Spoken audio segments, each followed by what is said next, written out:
about this idea that obviously we're talking about you as an individual and your list. And I suggested at the top of the session that by the way that we operate and show up to our own lives, there is a ripple effect for others. And when we talk about others, we start to talk about community. We start to consider this term culture. And that can be our families, that can be our general geographical community, or it could be our workplace, our clients, our colleagues, etc. And so what can we do to ensure that we start developing a thriving culture where everyone wins? Well, the first is easy. We lead by example. We've started to talk about this already. One of the best examples I can think of is Braveheart. Who's seen the movie Braveheart? Right. You may take our lives, but they won't take our freedom. Exactly. How inspirational. Galvanized a nation of farmers and family men to fight against the English and influenced a lovely Scottish accent. Just by the way he operated. What can you do to inspire people by the way that you operate? Well, stand proudly by your list. Take action with courage on all of the things that you've identified as meaningful to you. It's not selfish, it's important. And by virtue of being passionate, you have the potential to unlock that in other people. And let me tell you just quickly that it's needed. Currently in the US workforce, 38% of employees are underappreciated. 77% said they would work harder if they received recognition. A company with healthy workplace culture, including valuing their employee, will increase revenue on average by 4 times, and so on. What does this show us?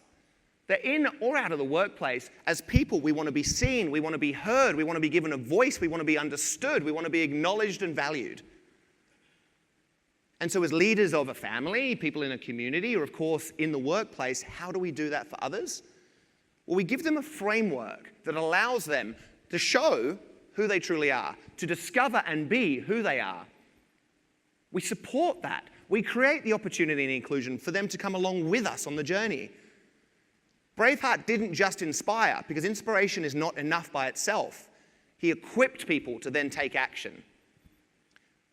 Bucket lists in the workplace is something that I'm very passionate about. I've been doing it, as I said, for 3 years. And working with people over a 5-week window, simple goal setting and striving techniques, we've seen that feelings of happiness increase, purpose with work tasks, connection to peers, work-life balance, all of these things improve in a 5-week period by simply allowing people to understand who they are and set meaningful goals around that. Motivation, engagement, optimism, productivity, it all shoots up. And you can do this tomorrow with your family. You can do it on Monday with your workforce, if you like. Allow them to identify what the spokes on their wheel of life are. Get them to identify one goal per spoke. Allow them to create an action plan. Encourage them to talk to somebody about that, and encourage them then to take action on that goal every day for the next week. And then most importantly, come back at the end of it to talk to one another. Many of you are in these peer groups at MDRT, and I couldn't encourage you to really lean into that even more.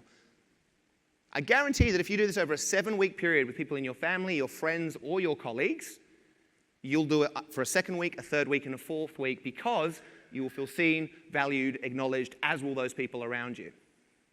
Which brings us on to the last step of a thriving culture, and that is giving each other access to one another, like we are doing right here in this room now. Once you've inspired people by the way you lead your life, once you've allowed them a framework to come along with their journey as individuals, you then give people access to one another, and that's why this event's so special. Seeing you talk and learn and inspire each other is special. When our individual pursuits become a collective pursuit, we see that individual growth leads to collective transformation.